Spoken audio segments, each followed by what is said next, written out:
Assalamualaikum warahmatullahi wabarakatuh. Pertama-tama saya ucapkan yang saya hormati Bapak Kepala Sekolah SD Negeri 02 Piringan Air, yang saya hormati Bapak Ibu Guru SD Negeri 02 Piringan Air. Ya. Di sini hari ini saya akan menyampaikan aksi nyata modul 1.4 budaya positif.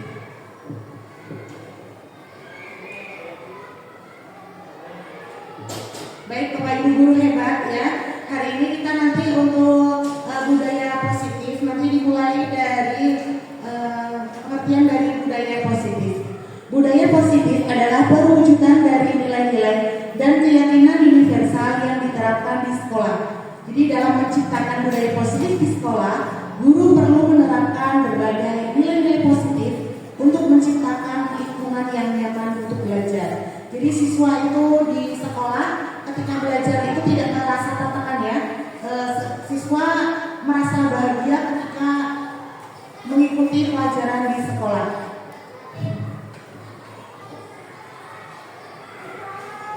Rapat pendidikan kita, Bapak Ki Hajar Dewantara menyatakan bahwa di mana ada kemerdekaan, disitulah harus ada disiplin yang kuat ya. Jadi walaupun bebas merdeka, tapi harus tetap disiplin. Sungguh pun disiplin itu bersifat self disiplin, yaitu kita sendiri yang mewajibkan kita dengan sekeras-kerasnya. Tetapi itu sama saja, sebab jika kita tidak cakap melakukan self disiplin, wajiblah penguasa lain mendisiplinkan diri kita. Dan peraturan demikianlah itu harus ada dalam suasana yang merdeka ya. Jadi anak-anak itu diharapkan untuk memiliki sikap disiplin, tetapi mereka dalam keadaan yang tidak tertekan. Jiwa mereka bebas dan merdeka untuk belajar, tapi tetap memiliki rasa disiplin diri yang kuat. Tetapi kalau mereka tidak bisa memiliki self disiplin, ini harus diberi kedisiplinan dari luar ya. Harus ada pemberian disiplin dari orang lain, penguasa, misalnya guru atau dari sekolah seperti itu. Nah, adapun cakupan dari budaya positif meliputi yang pertama perubahan paradigma belajar, ya. Perubahan paradigma belajar. Kemudian ada disiplin positif, kemudian motivasi perilaku manusia, kebutuhan dasar manusia, posisi kontrol restitusi, keyakinan kelas, dan yang terakhir segitiga restitusi. Masuk pada bagian perubahan paradigma belajar. Tujuan pendidikan menurut Bapak Ki Hajar Dewantara adalah menuntun segala kodrat yang ada pada anak-anak agar mereka dapat mencapai keselamatan dan kebahagiaan yang setinggi-tingginya, baik sebagai manusia maupun sebagai anggota masyarakat ya. Jadi mereka itu sekolah supaya segala kodrat yang ada pada diri mereka untuk mencapai kebahagiaan dan kesuksesan di dunia dan di akhirat itu bisa tercapai ya. Perubahan paradigma belajar itu dimulai dari filosofi perubahan oleh Ki Hajar Dewantara dengan kodrat alam dan kodrat zaman, kemudian kontinuitas, konvergensi, konsentris, budi pekerti, dan mewujudkan pendidikan yang berpihak pada murid. Pendidikan berpihak pada murid ini sesuai dengan perkembangan zaman ya, kemerdekaan dalam belajar. Ya, bagaimana murid itu bahagia ya? Ketika dalam pembelajaran itu murid merasa bahagia. Selain itu apa? Murid aktif. Ketika di kelas itu mereka tidak hanya diam saja, ya. Mereka mengikuti pelajaran dan mengikuti pendidikan dengan rasa bahagia, dan tidak merasa tertekan. Kemudian kebutuhan murid itu terpenuhi. Apa sih kebutuhan murid? Kebutuhan belajar murid itu mereka memiliki kebutuhan yang berbeda. Ini yang digalakan dalam kurikulum merdeka, yakni pembelajaran berdiferensiasi ya. Nanti kita akan belajar mengenai pembelajaran berdiferensiasi. Nah, perubahan paradigma belajar berdasarkan pemikiran Ki Hajar Dewantara mengenai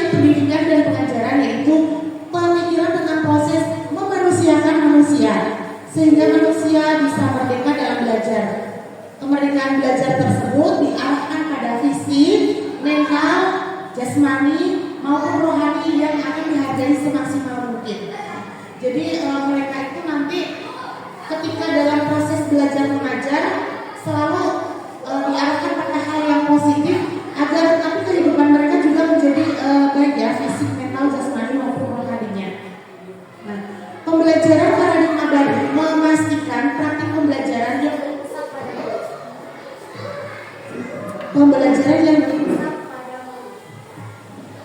yang mana setiap murid belajar sesuai dengan kebutuhan dan tahap perkembangannya.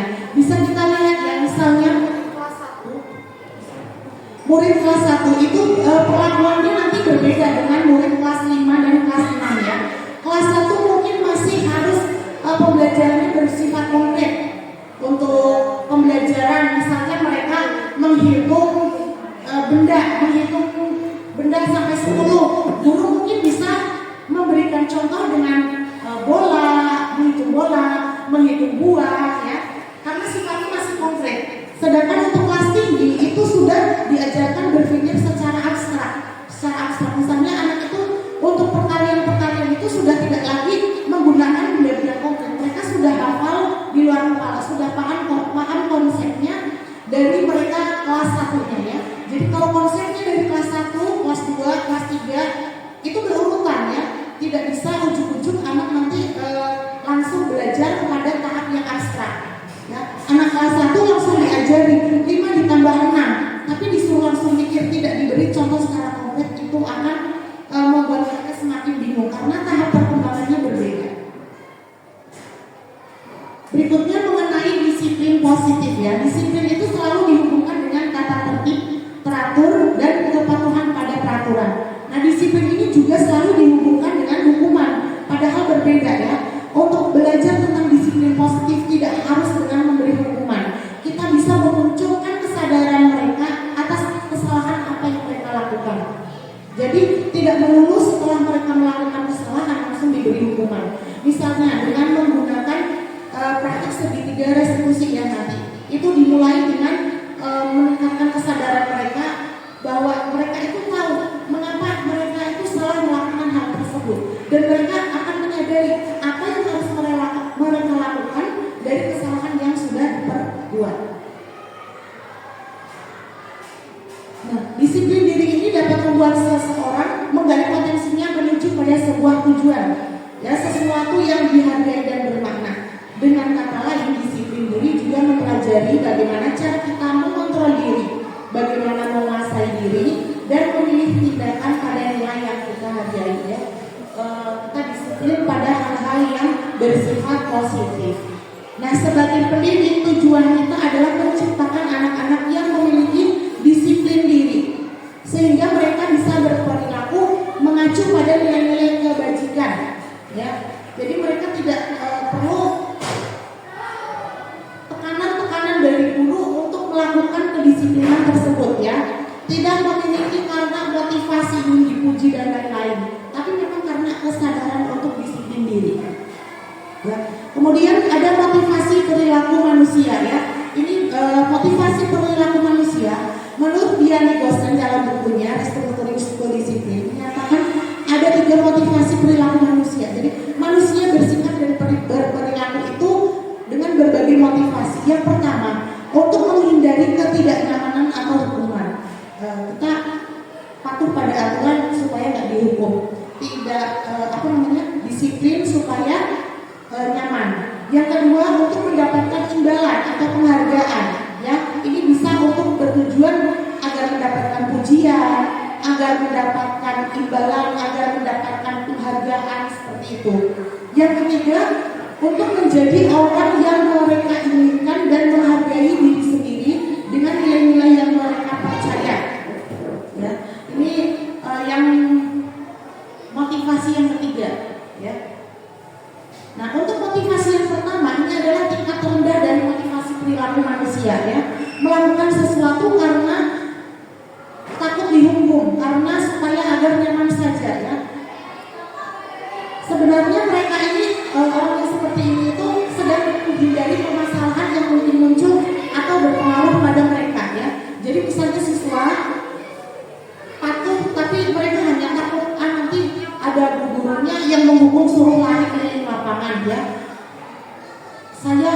benar-benar seperti pengalaman saya dulu waktu sekolah.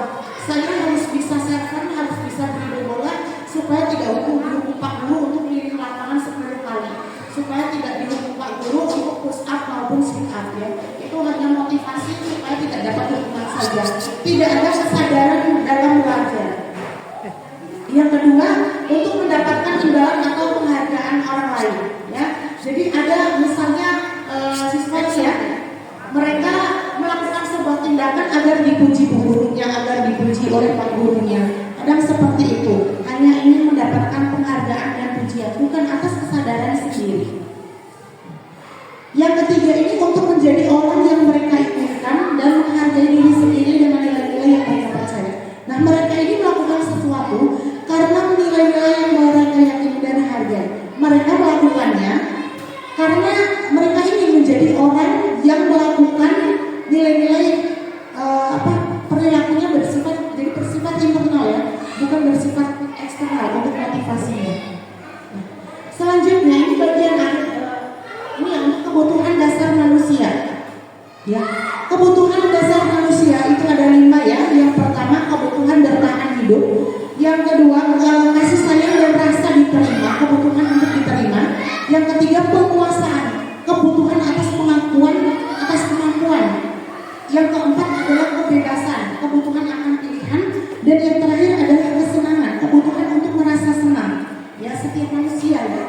Yang pertama itu ada kebutuhan bertahan hidup. Kebutuhan ini sifatnya fisiologis ya, untuk bertahan hidup berarti untuk memiliki kesehatan, kemudian memiliki rumah, memiliki makan gitu kan. Itu kebutuhan untuk bertahan hidup, dari kebutuhan dasar, kebutuhan primer. Yang kedua kebutuhan kasih sayang dan rasa diterima, kebutuhan untuk diterima. Anak-anak yang memiliki kebutuhan dasar kasih sayang dan rasa diterima yang tinggi biasanya ingin disukai dan diterima oleh lingkungannya. Mereka juga akrab dengan orang tuanya. Biasanya mereka belajar karena suka pada gurunya. Jadi bagi mereka teman sebaya sangatlah penting. Mereka juga biasanya suka bekerja dalam kelompok ya, tidak suka menyendiri. Mereka suka bergaul. Bisa dikatakan mereka memiliki sifat ekstrovert biasanya ya. Kemudian penguasaan, kebutuhan pengakuan atas kemampuan ya. Anak-anak yang memiliki kebutuhan dasar akan penguasaan yang tinggi biasanya selalu ingin menjadi pemimpin ya. Mereka senang misalnya dijadikan ketua kelas, misalnya dijadikan pemimpin gitu kan. Nah, mereka juga suka mengamati sebelum mencoba hal baru, juga merasa kecewa bila melakukan kesalahan. Mereka ini orangnya biasanya rapi dan sistematik ya. Selalu ingin mencapai segala sesuatunya itu yang terbaik. Yang keempat ini adalah kebebasan, yaitu kebutuhan akan pilihan. Anak-anak dengan kebutuhan kebebasan yang tinggi menginginkan pilihan. Mereka perlu banyak bergerak, suka mencoba dan tidak terlalu terpengaruh oleh orang lain sehingga mencoba hal baru yang menarik. Ya, ini bagus ya. Jadi ketika implikasinya dalam belajar, ketika mereka seperti itu memiliki rasa ingin tahu yang tinggi, mereka akan selalu mencoba hal yang baru dan menemukan hal yang baru. Itu akan membuat pengetahuannya semakin berkembang dengan baik. Kemudian ada kesenangan, itu kebutuhan untuk merasa senang. Setiap orang memiliki kebutuhan untuk merasa senang dan bahagia ya. Nah, anak-anak dengan kebutuhan dasar kesenangan yang tinggi biasanya ingin menikmati apa yang dilakukan ya. Mereka juga bisa berkonsentrasi tinggi saat mengerjakan hal yang disenangi. Seseorang yang menyukai sesuatu pasti dia akan betah berlama-lama dengan hal tersebut. Walaupun mungkin menurut sebagian orang, cuma seperti itu, kok kayak gitu kok betah banget sih gitu kan. Ada orang yang berjam-jam itu kuat di depan laptop. Ada yang baru 5 menit saja sudah ngantuk, sudah kepalanya pusing ya. Itu karena memang kesukaan orang itu berbeda-beda ya. Selain itu mereka juga suka permainan dan suka mengoleksi barang. Nah, ini kita selanjutnya belajar tentang posisi kontrol restitusi.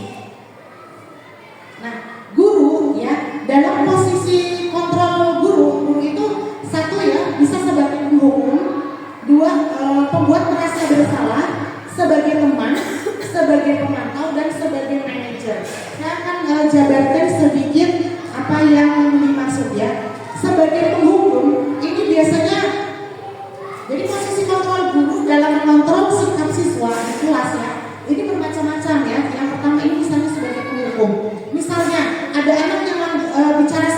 kelas. Itu guru sebagai penghukum langsung saja. Kamu keluar, jangan ikut pelajaran. Silakan berdiri sampai jam pulang sekolah. Itu sebagai penghukum. Tidak ditanya mengapa dia berbuat seperti itu, tidak ditelusuri apa yang terjadi, apa yang melatar belakangi sehingga anak tersebut berbuat demikian. Tapi langsung, ya hasilnya biasanya apa? Kemungkinan murid itu akan marah dan mendendam atau bersifat agresif. Ya, ini biasanya dulu mungkin saat kita sekolah sering menemui hal seperti ini. Bu guru sedang mengerjakan, sedang menjelaskan, kita sedang di belakang misalnya ngobrol sendiri langsung dikatakan menerobos. Nah itu posisi guru sebagai guru langsung saja tanpa basa-basi ya. Kemudian yang kedua, posisi guru membuat merasa bersalah ya. Misalnya dia ada anak yang ngobrol sendiri, nah dia guru tersebut dekati ya. Kamu mengapa berbuat seperti ini? Hal ini benar-benar mengecewakan ibu ya. Kamu seperti ini berarti melanggar aturan sekolah seperti ini. Jadi kita itu yang seolah-olah biar anak itu sadar sendiri. Oh iya ya, aku salah seperti itu. Nah, ini ada yang kontrol guru sebagai pembuat merasa bersalah. Kontrol yang lain, guru bersikap sebagai seolah-olah sebagai teman terhadap murid ya. Contohnya ya ini biasanya dengan suaranya ramah, akrab dan bercanda ya. Biasanya misalnya ya, Adi ayolah bagaimana sih kamu? Kemarin kan sudah jadi sama bapak yang melanggar aturan lagi gitu. Ya kita seperti layaknya teman ngobrol supaya anak itu terbuka. Mengapa dia melakukan hal yang demikian? Kemudian posisi kontrol yang berikutnya itu sebagai pemantau ya. Untuk sebagai pemantau. Misalnya seperti ini ya, guru ya, Adi, tahukah kamu jam berapa kita mulai? Tahu Pak, ya kamu terlambat 15 menit. Apakah kamu sudah mengerti konsekuensi yang harus dilakukan bila terlambat? Dia akan tahu kalau dia itu sudah memahami memunculkan kesadarannya atas apa yang dia perbuat. Yang terakhir ini sebagai manajer ya. Sebagai manajer itu berarti sebagai pemimpin ya. Contohnya misalnya seperti ini ya. Nah, kalau biasanya dalam posisi guru sebagai posisi manajer, maka guru itu tidak perlu marah-marah ya. Dia tidak perlu marah-marah, namun dalam posisi manajer, guru akan mengembalikan tanggung jawab pada murid untuk mencari jalan keluar dari permasalahan itu. Ya, jadi ditanya, kamu kalau seperti ini terus nanti tidak paham pelajaran, kamu akan bagaimana?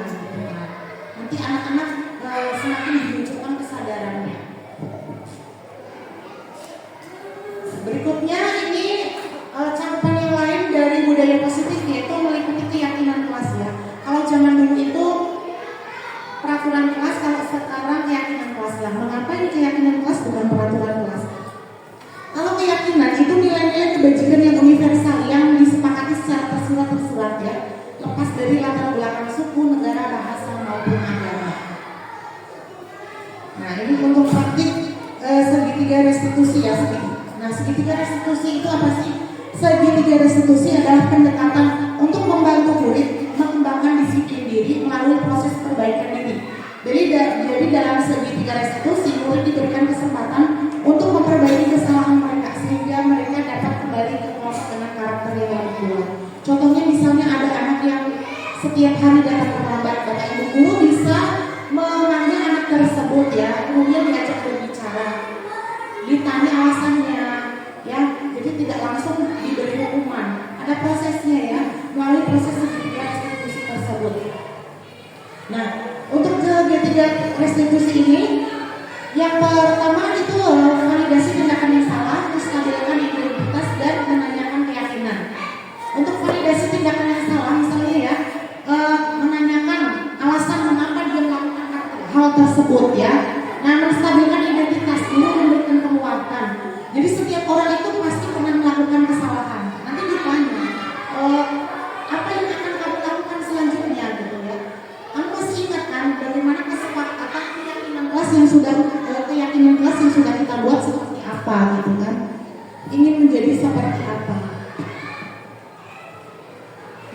sisi satu menstabilkan identitas ya, jadi menggunakan kalimat-kalimat yang membuat anak itu tidak terlalu dipojokkan terlebih dahulu, tapi memunculkan sisi identitasnya dia ya, bahwa apa namanya, setiap orang tuh misalnya pernah melakukan kesalahan, pernah melakukan kegagalan, mendapatkan kegagalan. Yang kedua ini mengenai validasi tindakan yang salah. Nah, ini udah ya tadi yang validasi tindakan yang salah, dan yang ketiga menanyakan keyakinan. Jadi keyakinan kelas apa yang sudah kita buat, yang sudah kita lakukan seperti itu. Nah, demikian ya untuk pemaparan dari budaya positif yang bisa saya sampaikan. Saya ucapkan terima kasih kepada Bapak Ibu Guru. Semoga yang sedikit ini bisa memberikan manfaat.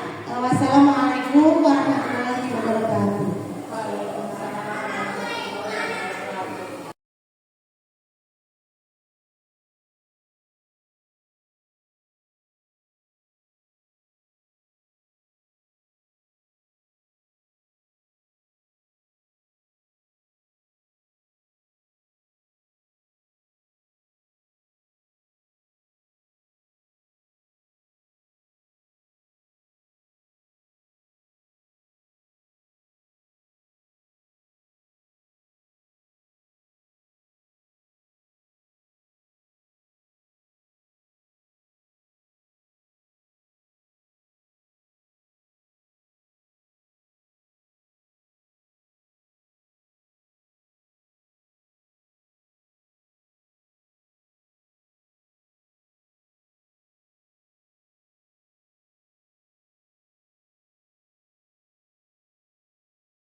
Ya, selamat pagi Abid. Nah, apakah Abid tahu mengapa Abid Bu Guru panggil ke sini? Iya Bu, karena saya terlambat masuk kelas.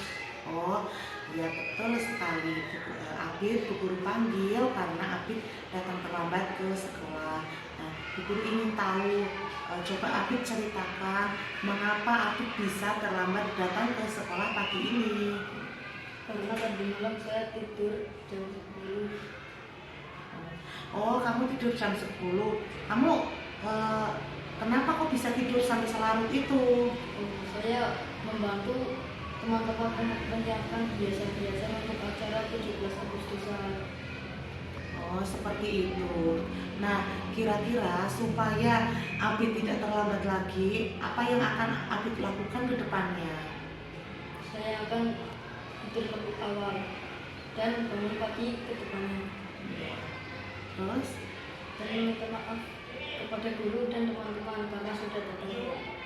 Ya, terima kasih Abid ya, benar sekali. Nanti mudah-mudahan kedepannya Abid sudah tidak terlambat lagi. Abid sudah tahu kesalahannya di mana ya, dan keyakinan kelas kita juga berharap bahwa kita itu harus datang tepat waktu supaya pembelajaran bisa terjadi lebih maksimal. Terima kasih Abid, kamu boleh kembali ke kelas.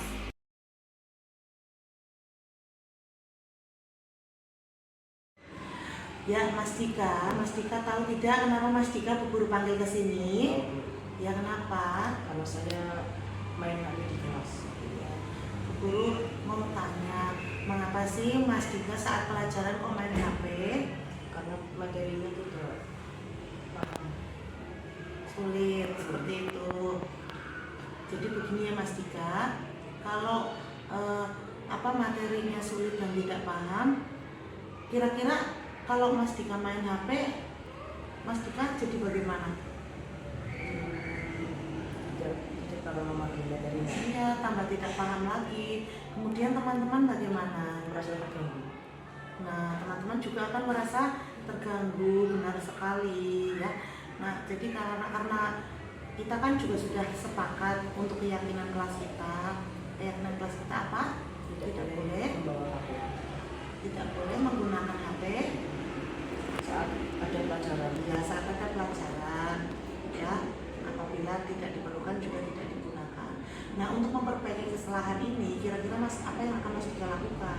Jika ada pelajaran atau materi lain, saya tidak akan memainkan HP di kelas. Ya, HP-nya gimana? Taruh di Ditaruh mana? di tas. Iya, ya, benar sekali Mas Dika ya, supaya nanti Mas Dika dalam belajar itu lebih semangat dan tidak terganggu saat pelajaran, HP-nya bisa ditaruh di tas. Tapi kalau ada pembelajaran yang memang guru mengharuskan menggunakan HP, tidak apa-apa digunakan. Tapi kalau hanya bermain game saja, itu jangan ya. Nah, kemudian kalau misalnya Mas Dika main HP terus, bagaimana dengan teman-teman? Merasa terganggu. Iya, benar sekali, akan merasa terganggu. Baik, terima kasih karena Mas Dika sudah menyadari apa yang Mas Dika lakukan selama ini kurang baik. Nah, Bu Guru terima kasih ya. Silakan Mas Dika bisa kembali ke kelas. Terima kasih Bu.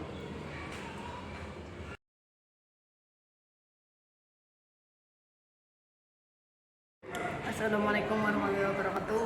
Nama saya Abid. Saya berterima kasih kepada Ibu Guru karena sudah diajak berdiskusi untuk tidak telat lagi dengan cara tidur tepat waktu dan bangun lebih awal.